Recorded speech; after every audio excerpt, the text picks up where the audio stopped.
Hi guys, so end of the year and probably going to be the last video of the year of 2017. So I thought I'd do one last Bushcraft Basics video for the year. I will obviously be doing a few more going through next year, but thought I'd get this one done. It was one I wanted to do for a while, and it's on a little, well, it's on a bit of knife safety and how to, how to handle a knife. I've got with me today my Moria Bushcraft Black. Really good knife, fairly inexpensive, pretty bomb-proof as well. These are great knives. Like pretty much all the knives that Moria do, and they do, from really cheap to quite a mid-range to sort of expensive knife, and this is somewhere in the middle. These are about £40 to buy now. But yeah, this I've done a review on this knife, but just to go through this knife briefly. It's carbon steel with a 90-degree spine on the edge, and that's for using your fire steel ferricidium rod.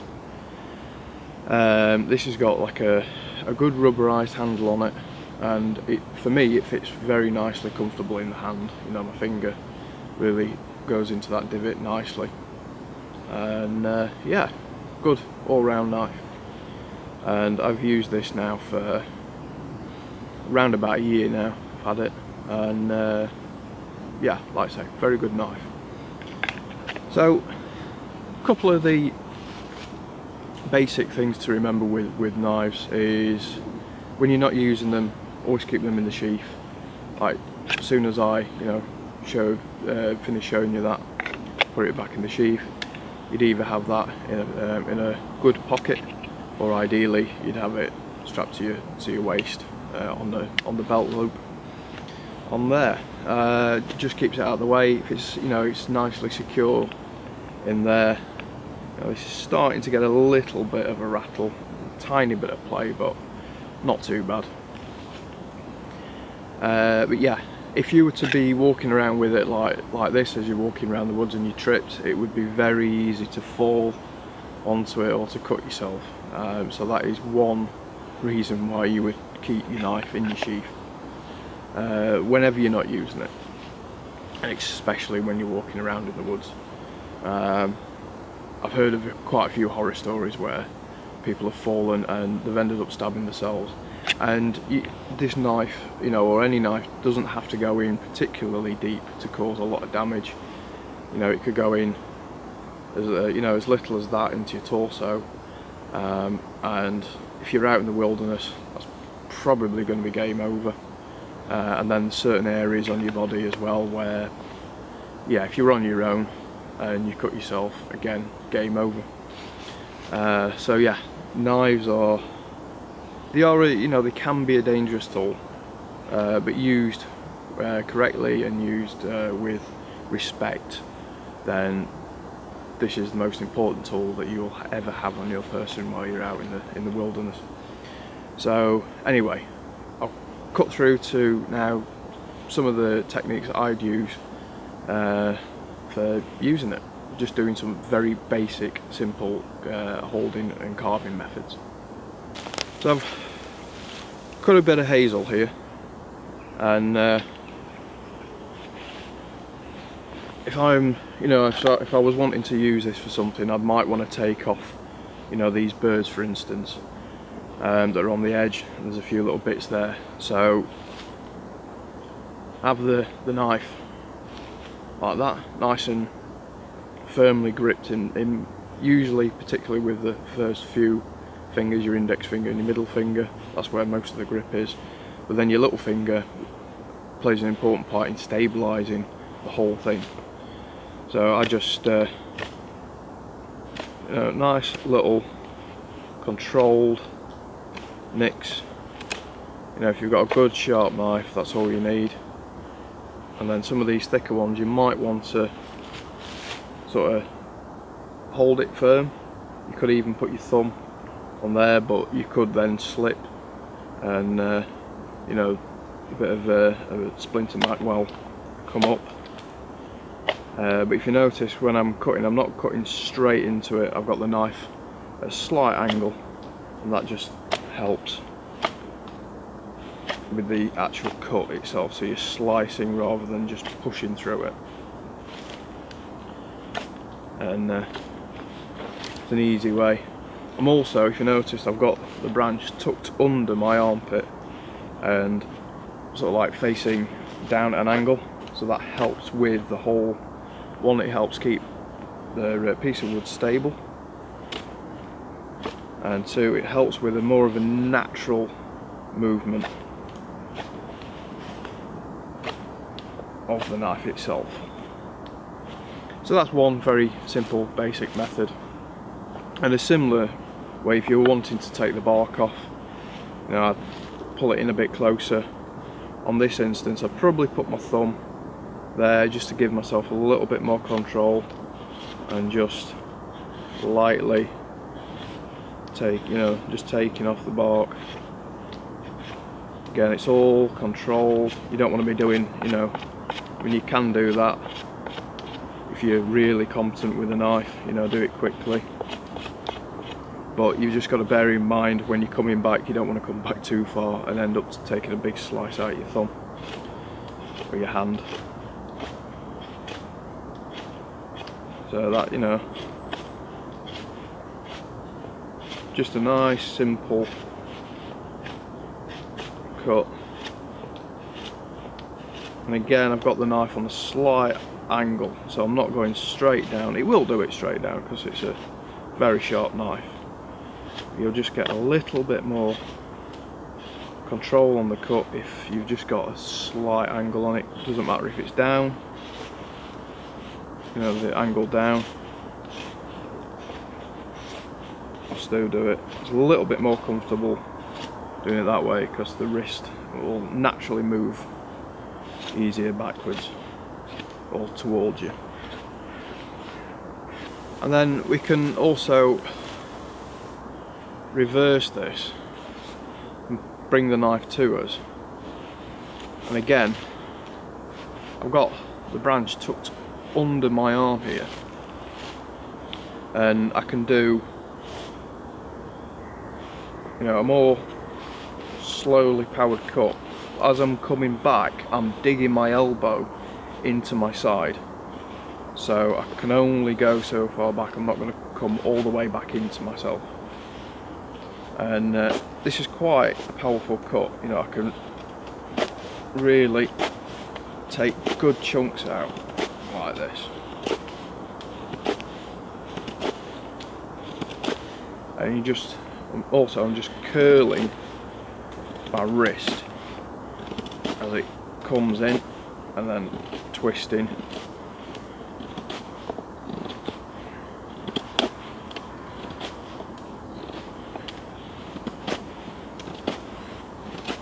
As I go around, just turning.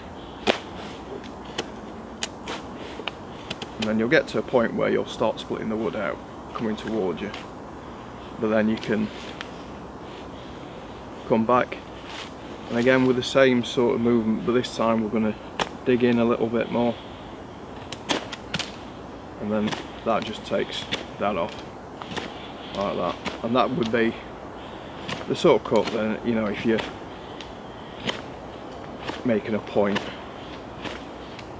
you know, you just place the knife and then just take it off. So let's say, you know, you sat down and you're wanting to carve. A lot of people will carve sat down. There's a couple of really do's and don'ts, and one would be, I mean, I'm just sat on this bench here, but one would be, you know, a lot of people will naturally want to carve like that. Now if you're far enough away from your legs, you can do that, but you've got to remember, on the insides of your legs is when the main arteries run down. And if you're, you know, if you come down and you cut into that, into the inside of your leg, and it's very close to the surface, you're going to bleed out very quickly. A matter of minutes you'll bleed out. So it's much safer to bring yourself to the side of your legs and do these cuts down here. So, you know, whether you're taking off the bark, or, you know, you're doing something a little bit more powerful, you know, you're trying to, you know, you're making a steak or something, you're always going away from yourself that way. And on the other thing, you can, when you sat down, you know, you can do these cuts where, you know, you're coming in with the cut. So, you know, it's similar to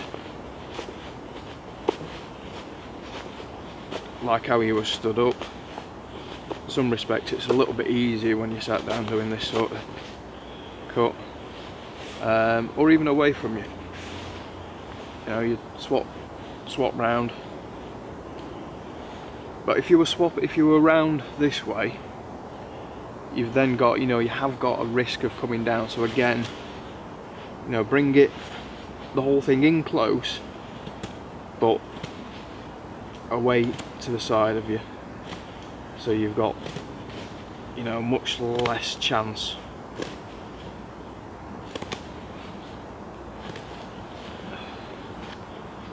of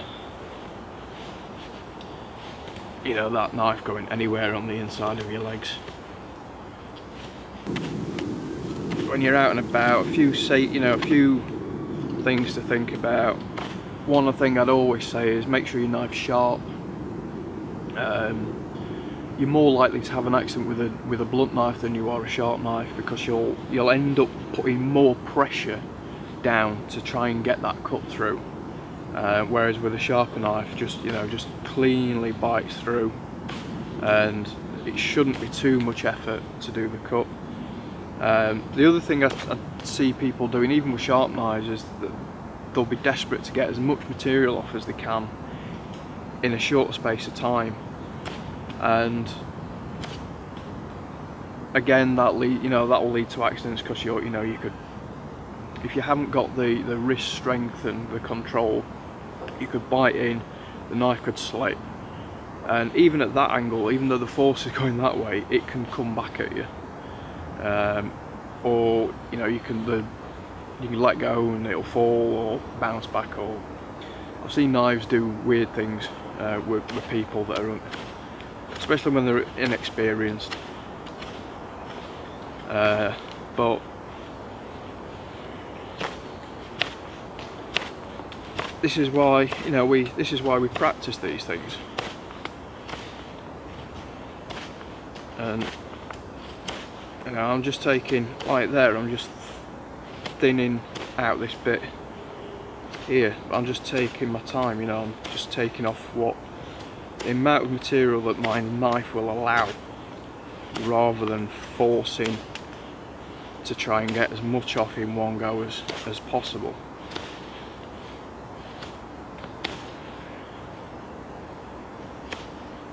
And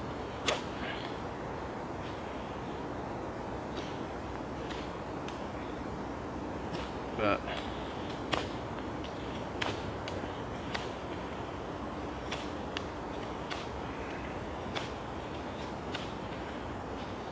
I've sort of ended up making a bit of a knife.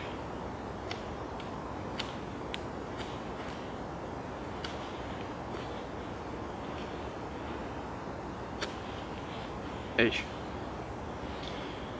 But yeah, like I say, just a quick video on some essential knife skills. They are basic, but you've got to start at the basic level, work your way up. Once you've mastered these, very simple in a sense, but very important techniques of holding a knife, and, you know, just doing a few of those basic cuts. I mean, there are, you know, other cuts that you can do, different positions. I'll probably go into them in another video, but I do find that, you know, just a few basic ways of handling the knife when you're out on the grips and the cuts. So like, you know, if you're bringing it towards you, digging, you know, your elbow into your torso, so that stops that cut. There's another one really where, you know, you can lock your your arm and your elbow, and you can pull, you know, you can just either use your shoulder. I mean, that's quite good for, let's say, you know, when you're doing fire feathers, or trying to do fire feathers, this hazel's probably not the best thing for doing that, but I'm not bending my elbow, you know, I'm just going up and down with my shoulder.